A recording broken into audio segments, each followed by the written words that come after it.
So let's look at Ayn Rand, Robert Nozick, and natural rights.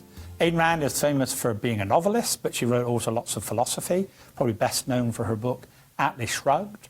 Robert Nozick was a Harvard philosopher who wrote a famous book called Anarchy, State and Utopia, both of them taking this so-called natural rights approach. So they believe that natural rights is the correct approach to deciding political questions. America has a strong tradition of natural rights. Going back to the American founding, they were strongly influenced by the ideas of John Locke, who believed these natural rights came from God, and we saw that expressed in the Declaration of Independence. Ayn Rand is associated with what she called objectivism. She believed that there was an objective reality and an objective morality, that we can discover reality and morality by the use of reason. We know that it's in the nature of man to want to live, to want to survive. In order for people to live, in order for people to survive, they have to have certain natural rights that are necessary to exist. So we know that natural rights exist because they arise from man's nature. This is called a teleological explanation. That is, natural rights exist for the goal or purpose of human beings. Robert Nozick also believes in natural rights. He believes that it's by pursuing a rational self-interest, you would not violate the natural rights of others.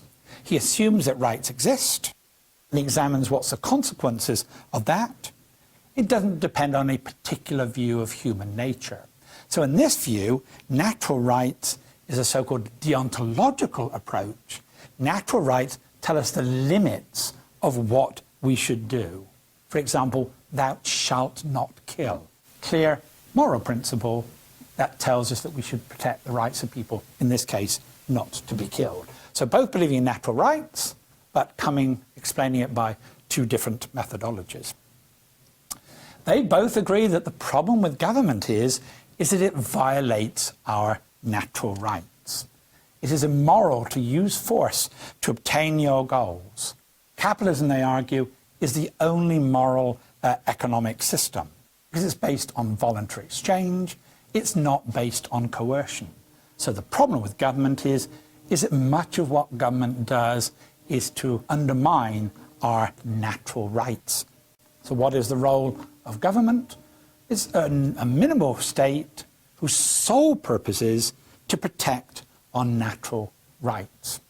Rand describes this as a minimal state which places force under objective control. Objectively, we can determine what the role of government should be.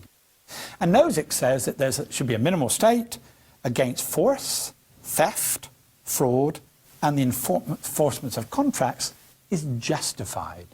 Anything beyond that role is illegitimate because it violates people's rights. He talks about defending capitalist acts between consenting adults. As long as the people involved are agreeing voluntarily, they should be allowed to do whatever they want to do. So the result of this is that they believe in a minimal state, solely designed to protect us. So the state should provide a military to defend us.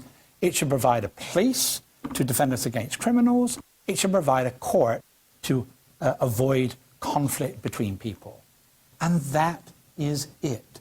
There is no justification for any form of government beyond that, such as a welfare state.